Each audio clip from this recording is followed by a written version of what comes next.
في العادي بنشوف يعني دور للأيتام، دور للمسنين، لكن الحقيقة أنا أول مرة أسمع عن دار أو مكان أو بيت ضيافة للأسف في الكلمة المشردين، إن يكون في حد إنه يقول لا دول مش مكانه، ده مش مكانه الشارع، ده مكانه مكان بين 4 حيطان، ده مكانه ينام على سرير، ياكل في طبق، يبقى إنسان.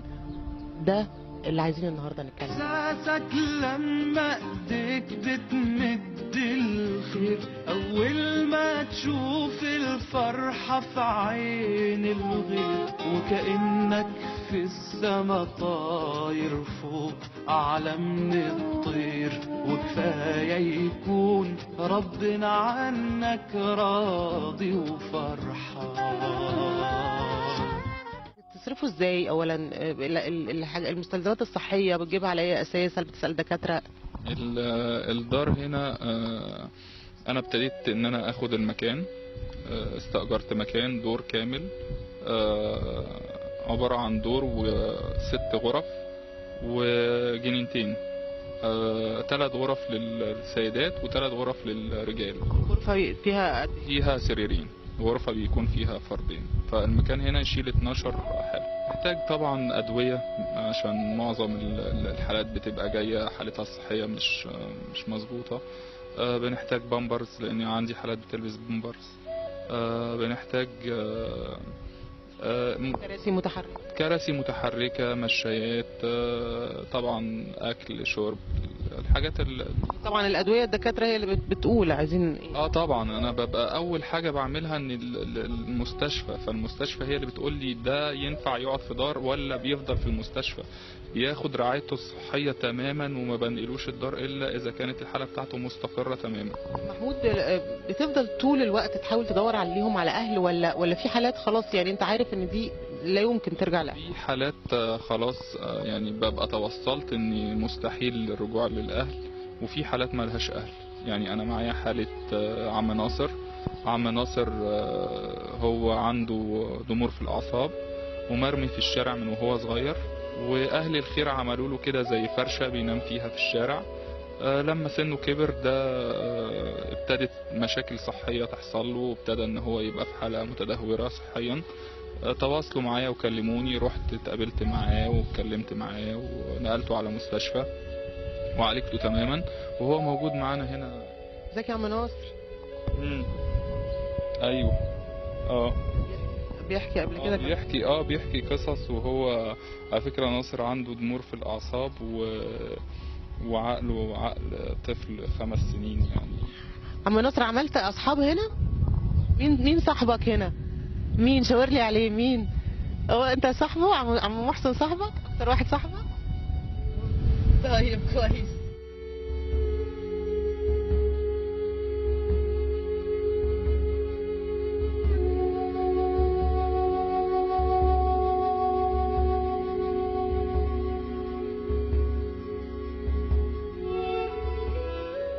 عم محسن بقى، عم محسن يعني جالنا في شاب تواصل معايا اسمه جون، لقيته بيكلمني في التليفون وقال لي ان في شخص بيبات في محطة الاتوبيس بقاله 1.5 سنة، محطة اتوبيس النزهة الجديدة.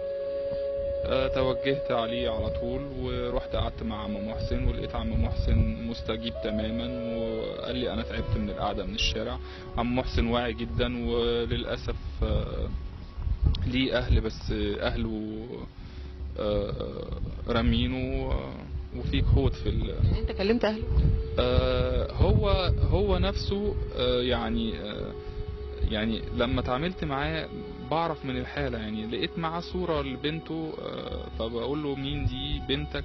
طب تحب ان احنا نتواصل معاها ونجيبها نوصل لها؟ مسك الصورة قطعها ورماها، زعلان جدا منهم، في كهوت في التعامل.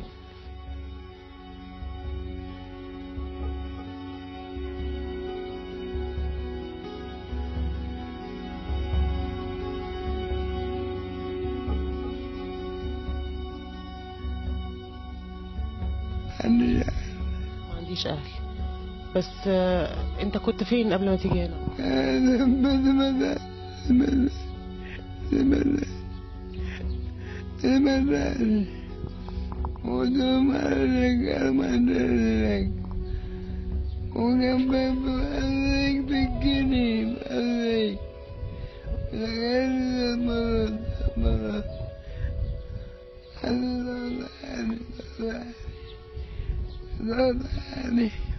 بس انت مبسوط انك جيت هنا اكيد، ايه رأيك؟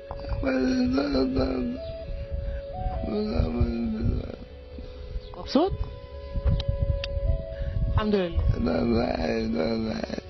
الحمد لله. ذراعك وجعك؟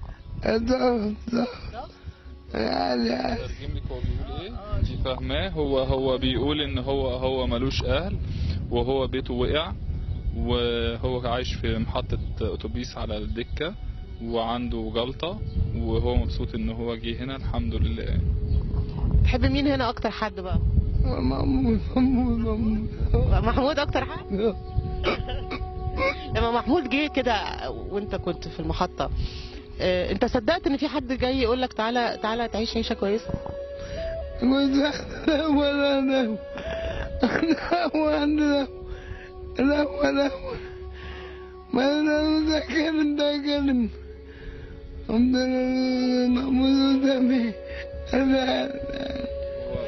ما كانش مصدق لحد ما جيب نفسه وشاف هنا، يعني ما كانش مصدق. ربنا يبارك.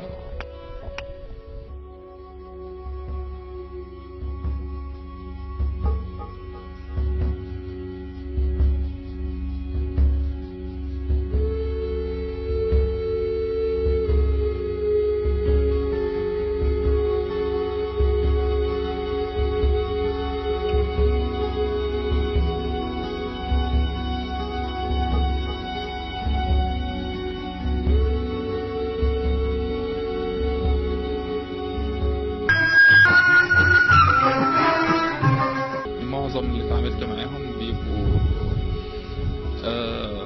ما عندهمش أهلية كافية من اللي شافوه. يعني بدليل هتتعاملي مع يوسف لما أخدته من الشارع كان في حرق خطير جدا في دراعه، واتعمل له عملية، لحد دلوقتي مش عارفين سبب الحرق ده ايه. ما بيقولش جدا. هو بيقول اتكهربت، بس الدكاترة أجزمت إن ده مش حرق كهرباء، لأن حرق الكهرباء بيبقى باين معروف. ايه تعذيب؟ تعذيب. هو كان عايش والدته في الأردن ووالده هنا في مصر مصري، فتعب نفسيا، فقرروا أهله لأن نفقة العلاج في الأردن نفسية غالية. والده استلموا من نويبع وأخدوا معاه. ابتدى إن هو مش عارف يتعامل معاه، قام ربط رجليه وإيديه بالجنازير. يوسف لما كان في الشارع كان ما بيعملش أي حاجة غير إن هو بيضحك وبيعيط، ما بيعملش أي حاجة غير كده.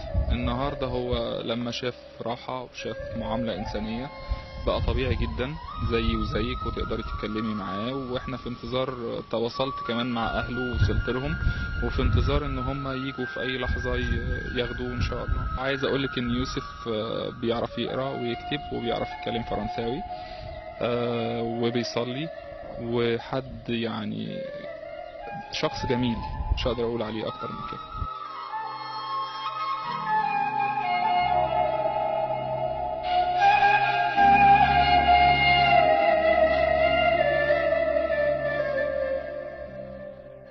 ازيك يا يوسف؟ الحمد لله. عامل ايه؟ الحمد لله.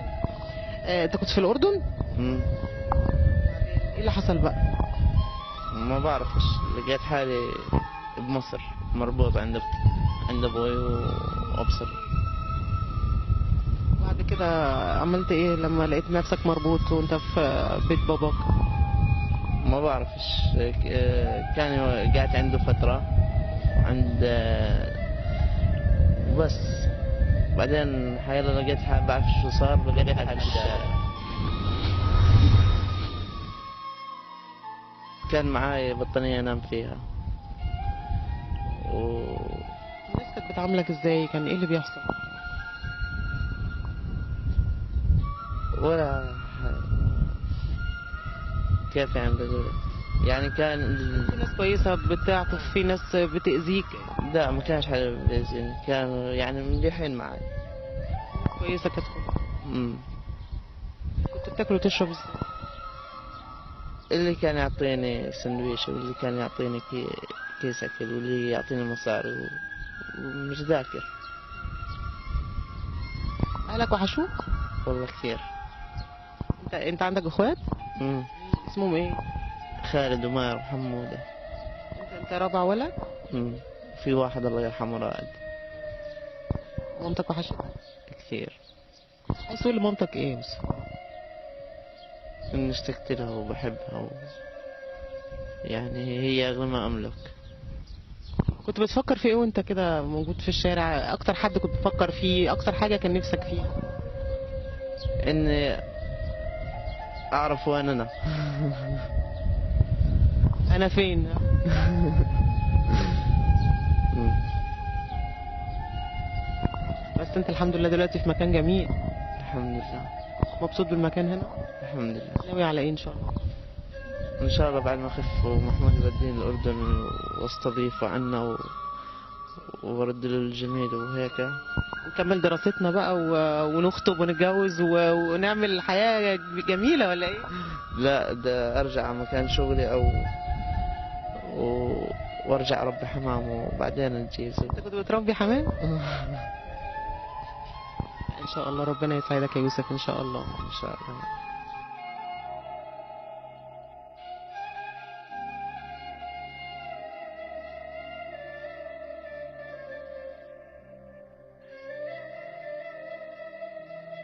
ده عم مهدي كان بينام في محطة القطر على القضبان.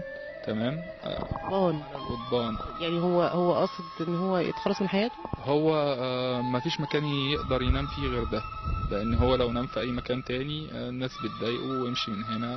فكان بينام على القضبان في محطة في بني سويف اسمها الواسطة، دي اللي كان بينام فيها. وهو هنا بقاله اكتر من 3 ايام، لسه جديد، وقصته لسه بتواصل فيها، لسه ما عرفتش قصته ايه بالظبط.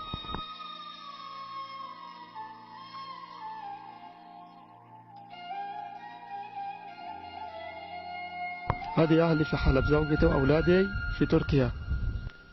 ما هي مش مشكلة تركيا هناك، أنا ما ليش حد فيها، ما بعرف حد فيها. هذه زوجتي خدها أخيها. انت بقى حبيت تيجي على مصر؟ حبيت أيضا لما دفعت فلوس ودفعت حاجات كتير من مالي ودخلت مصر، بس دخلت في طريقة غير شرعية. مالكش ورق ومالكش أي هوية؟ أوراقي موجودة وهويتي موجودة، بس نظام الاستخراج بدل فاقد. هذا أنا روائي بكتب قصص. روائي؟ هذه بكتب قصص، بكتب حاجات هناك، يعني كذا قصة كتبها في حلب. هذه بكتب روايات. بس بتكتب؟ هذه كاتب. هذه شاعر. انت كمان شاعر؟ هذه شاعر، بكتب حاجة باسمي أنا اللي مؤلفها. الحاجة دي تتاخد في السوق وتتباع. طب ما تقول لنا حاجة كده، تفتكر حاجة من الحاجات اللي كتبتها؟ بفتكر ياما. بقول لك ايش، ما تخافيش. انت خايفة من مين؟ اللي خايفة منه مكتوب عليك وهتشوفيه، مهما يكون ومهما يكون ايه.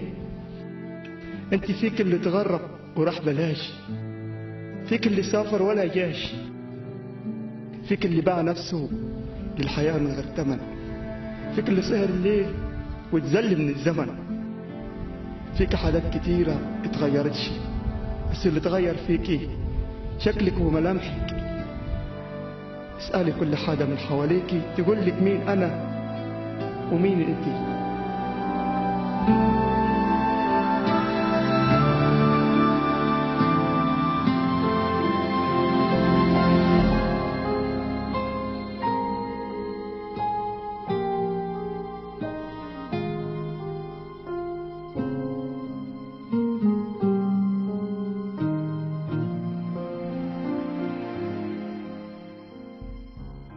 بتمنى ان احنا نتكاتف، كل اللي عايز يعمل خير يتكاتف، ونبقى حاجة كبيرة جدا، قوة، نعمل للناس دي زي مدينة، نعمل لهم مكان يعيشوا فيها عيشة كريمة. ده حلمي وأملي. في اللي عنده وعي فبينقم على الوضع، وفي اللي هو اصلا هو مش دريان، يعني في اللاوعي، يعني هو مش دريان هو فين، مش فارق معاه ان هو في الشارع ولا هو في مكان نظيف، بس هو محتاج رعاية. وفي الاول والاخر هو انسان لازم نساعده.